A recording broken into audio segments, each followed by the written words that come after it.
Well, that part was successful. Hopefully I can get it uploaded in YouTube. So let's continue on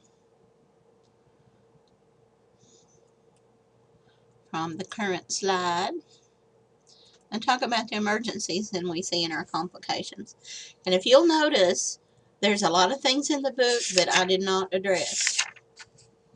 So you can, like I said, skim over it, look at those medications that are listed in there, look at your um, signs and symptoms of preterm labor, look at um,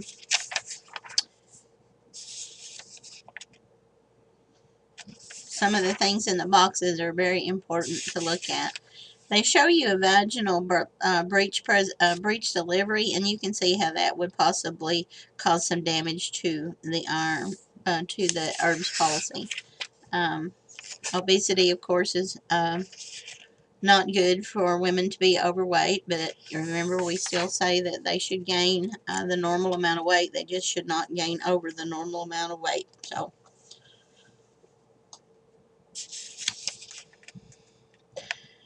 all right. I haven't gone into a whole lot of detail about the induction, things like that. Just what you have, what I've gone over, and that's exactly what we're fixing to do with this one as well. So, prolapsed cord is a major emergency. This usually occurs when water's ruptured. They may come in with prolapsed cord. They may come in and say, I feel something between my legs. If they call you and say they feel something between their legs, you would need to tell them to get down with their chest on the floor and have their butt up in the air until the ambulance gets there. This is, if your prolapsed cord is there for very long, your baby will have CNS problems. Um, I have been on several prolapsed cords, and I have been the one that found it and been the one that had to keep it. If you have a patient laboring and her water breaks, and you first thing you do is check those heart tones, and if you see decreasing those fetal heart tones going down and going down and going down and having a whole lot of problems, you're going to do a vaginal exam. That's usually when you're going to find your prolapsed cord. You will either see it or it will be occluded. An occult cord will cause you to see those variable decelerations on your monitor. Best way to try to get them off of there um, is usually, no, with a prolapsed cord, you're going to see mainly prolonged decelerations. With the, if it's not prolapse, the lack of fluid will show you, will cause you to have the variables. Prolapse cord, you're not going to be able to increase fluids, turn on the side. You need to put your hand up in the vagina, push the presenting part up off the cord, get mama down on her knees, or get mama up on her knees and have her chest down, or put her in Trendelenburg, hit the emergency button, and ride on the gurney to the OR, where you get covered up until the baby comes out, and then you get to leave. Rupture of the uterus, we mentioned earlier, that's usually caused when you're doing a Pitocin induction. Nurses are supposed to be, that work in labor and delivery, are supposed to be well trained on reading the fetal monitor strip and in doing manual assessment on whether or not the uterus is actually relaxing, or if the monitor just needs adjusting. A lot of times they'll be adjusting the monitor thinking, oh, it's just the baby moving around or something, when it actually is. Uh, the resting tone is way too much. And if the resting tone's way too much, that means that uterus is in a constant state of contraction, and eventually, because of the contents of the uterus and the contraction, eventually the uterus will wear out at a weak point and it will rupture. And once it ruptures, fetal parts are all out in the belly. Mom feels a real god awful tearing sensation and very painful. And when you check her, her cervix will have gone back a couple of centimeters. So she was 7 and now she's 5. You know that that's what's happening. Of course, your fetal monitor will be going crazy with fetal heart tones not being available. So this is, off to surgery you go, and hopefully your doctor is there in house, because if not, this is a horrible baby to try to resuscitate back and for them to have any quality of life. Amniotic fluid emboli are awful. They are detrimental to the mom. It can happen while they're pushing. It can happen postpartum. And it doesn't have to be a very big fluid emboli. It can be just a teeny tiny one. It gets into the lungs. There's no way to dissolve it because it's made out of fetal lanugo. It's made out of cervix. It's made out of that vernix. It's made out of fetal cells, meconium. Anything that happens to be in that amniotic fluid is going to go into the lung. And it's only thing we can do is do supportive care on the ventilator and hope that it dissolves on its own, or the body at least encases it so that it doesn't affect the lungs system. Postpartum hemorrhage, infections, and mastitis.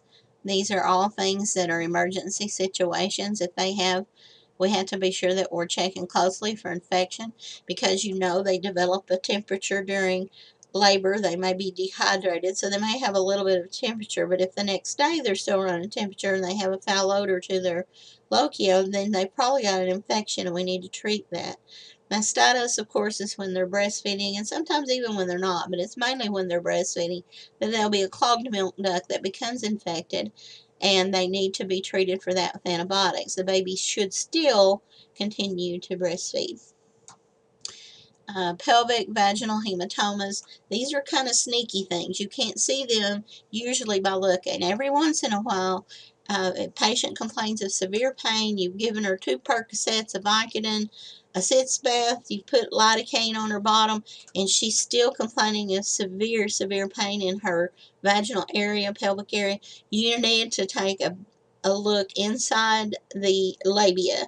Sometimes you can see a big hematoma if it's occurring right there in the vagina wall where you can see it. A lot of times it's occurring in the inside that you can't see it. So all those complaints are actually pointing to a hematoma. Another thing that would tell you it's a hematoma is her blood pressure going down? Is her pulse going up? Is she getting diaphoretic? Is she looking like she may be in hypovolemic shock? Because they can actually go into shock because you're not seeing the bleeding that goes into these hematomas. So you need to be very much aware of that.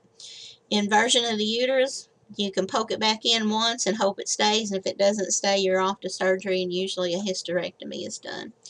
Thrombolytic disease, of course, they can develop DIC very easily if they continue to bleed and their platelets are continuing to drop, and they're because of all the fibrinogen that's being used up trying to clot off this process, they just run out of their platelets and their fibrinogen, and so they just continue to bleed. And usually you see this with C-sections or with real difficult vaginal births. Then, of course, our biggest postpartum complication that we deal with is hemorrhage, and we've talked about this, I know, several times. I know it's been a while since you've done this. So, hemorrhage, of course, is when they saturate a pad in an hour or less. It could be also lots of huge clots coming out. What are we going to do about it? Well, first of all, we got to figure out why are they having the hemorrhage to begin with. Were they on prolonged oxytocin induction and our oxytocin is not working for us now? Did they have 2 babies in there instead of just 1? Did they have a baby in there that was extremely large? Are they having problems with maybe uterine atony because of that? Is their bladder extended? Has it been a long time since they've gone to the bathroom, so they have a distended bladder? We know it's distended because it displaces our uterus off to the right. So what do we need to do for all this? Well, for those that have uterine atony, first thing we need to do is massage their fundus. We need to get that fundus firm.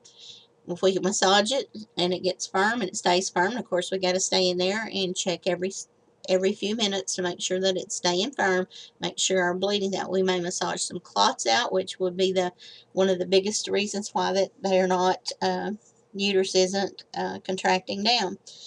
There may be some placenta parts left up in there, and if we can't get it massaged down and the placenta parts aren't coming out, of course we got to call our doctor and say we can't get the uterus to massage down and she continues to bleed. We may need to get some prostaglandins to give to our patients to try to stop their bleeding. One of the biggest things that we can do is empty that bladder out, and once we empty the bladder and massage the fundus, usually our bleeding stops. But we always need to do an action and then call the doctor, because the actions are going to save her life. If you wait to massage her fundus, call the doctor and, got to wait for him to get through with this patient, got to wait for that, got to wait for this.